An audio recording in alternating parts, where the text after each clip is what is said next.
had my meet. I did as well as I could have on the day. Training has kind of taken a little bit of a back seat, just kind of recover and recharge a little bit, as after meets people tend to do. If you guys haven't checked out the video of me kind of going over the details of my meet, Dave, any thoughts on how we did between myself and Adam? It's a meet. Yeah, right. I mean, it definitely was. Yeah, it was a meet. That's why we spoke before the meet, was to go over the training, Yep. you know, how the training was for that, and then what the correspondence of the training is to the meet. I think it corresponded, carried it over well. There's, you know, things to learn with Adam per se. For you, it went well. You know, nothing surprised me. Yeah, right. You know, which is good and bad. You know, because it would have been 9 for 9 is always like a good surprise. You know, Right. but everything kind of fell where about it was going to fall. Yeah. So the training was well. Everything went well for it. There's nothing looking back that there's nothing I don't know. It's a give and take, right? Because it's if there was something I could change, I probably wouldn't have had you do the circa max. But what happens if you're not doing that? Then you're training in a different monolift than what Adam is, and then you're losing that camaraderie, Right. and which contributes. That was a major pushing point for us. Like, I think going through that with him kind of solidified it's a the huge training. thing. So Yeah. I think that the negated loss of not doing it was made up by sharing the same rack Yeah. with that. So if this was to if it was to be redone now, you know, then I could see breaking it up and then just taking turns. Yeah. You know, with the sets, kind of how we do the train your ass off sometimes. And that would help a little bit better, just getting used to the I don't want to say the gear, because it's getting used to the actual environment of the meet. Yeah. Right. Where you're still doing that, but the bands and chains to me, you lose some specificity with that does come back in. I mean, I could say, well, another week might have been able to help with that as well, just as far as dialing in where the depth kind of needs to be. Sure. Right. Because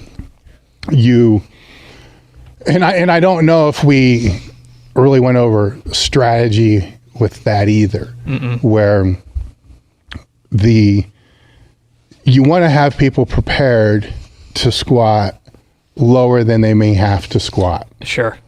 And always prepared for that. And then after the first, if they so decide to pivot because the judging's looser and everybody else is pivoting, so there becomes that competitive nature, then those adjustments can be made and go up. But you have to be able to make the adjustments to go the other way, where you did squat higher there than you squat here. It's just a specificity thing. Well, right. So and some of that gets lost because in the bottom with the chains, it's completely deloaded. With the bands, it's deloaded to a point, but it's still sort of deloaded. In a meet, you're a whole 100% loaded. Yep. At the bottom. So that would be the only thing there. The rest was good. Yeah. I mean, it's funny because we were having all sorts of conversations about this, that, like almost like what if situations, but then you get literally under the bar and it's like, unless you've practiced a ton, your brain goes at your ass. Like it just, I was so confident going in, and after that first squat, I was like, holy shit, this is way different than everything else. Well, it's what you're training for. I mean, it's the highest, you know, with that skill acquisition, it's the highest level of the skill acquisition. Yeah. You know, well, not really. I mean, if you were completely fatigued, that might be a little bit higher level. But it really is, because you have to have everything prepared for that void, right? Dark side, whatever you want to call it, for that moment that happens when you grab the bar. Then all of a sudden you're like, okay, I don't even know who I am anymore. Yeah. I don't know where I am. I don't know what the fuck is going on. Weird, man. I just have to do this. Yeah. And have everything locked in And for the most part, it did. It really did. So the form breakdowns and stuff like that wasn't really an issue. So a lot of that did stick with that. So like I said, there's not a whole lot I would change, but the other areas, the other things we already talked about, how to mitigate bicepial shoulder, which both you guys had, right? Which tells me this is training. This is an individual. This is something in the program, because the same exact thing, right? Then where does that stem from? I think we kind of figured out how to mitigate it. But next time there'll be something else. Yeah. So. Well, it was cool to have gone through that process with Adam, and even Tom was there. And to have the tools in the toolbox to kind of get you through that first attempt, the second attempt, third, right? Because as I was progressing, the weight was getting heavier. I was like, oh shit, here it is. Here it's happening at the same weights, it's happening at the same time, but we had the means to kind of self-correct. Yeah. And I knew, and this is going to sound so fucked up, but I knew that no matter how shitty it felt on the squat, it would go away after the rep, after I dug into it for a while. So my third attempt, I remember hearing your voice in my head, shoulders or elbows, and I was like, all right, put it in that spot. It hurts like a bitch. I don't care. Put it in that spot. And I just went with it.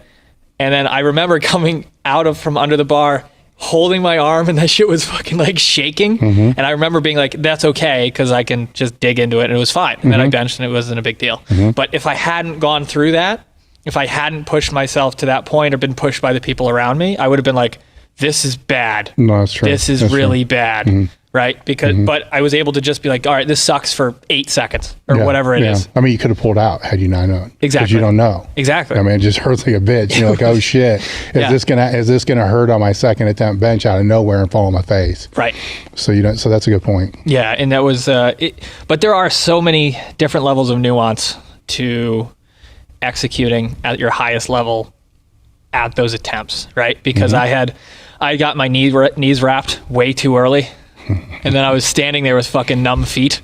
And I was like, oh no. Which I really think had a lot to do with why that first attempt moved so slow, because I couldn't feel my fucking feet. It sucks. I'll go with you on that one. That sucks. So it was a learning curve. But again, overall it went very positive. Adam did fairly well, not as well as he wanted to, but again, growing and learning. But the coolest part is I finally started to fill in that damn suit for the deadlifts, because I was 12 pounds over what I weighed in at. We had the old bloating protocol in place, and I ended up pulling 639, which is great. Never did that. I never did that here. That was really, really good. Overall, very positive experience. They had mentioned they have Eric up there at 2XL has a bench only meet in April. I think it's an autism awareness meet that me and Adam are going to be driving up to and just participating in, which will be great. But yeah, no, that was overall the whole experience was positive start to finish. So that was good.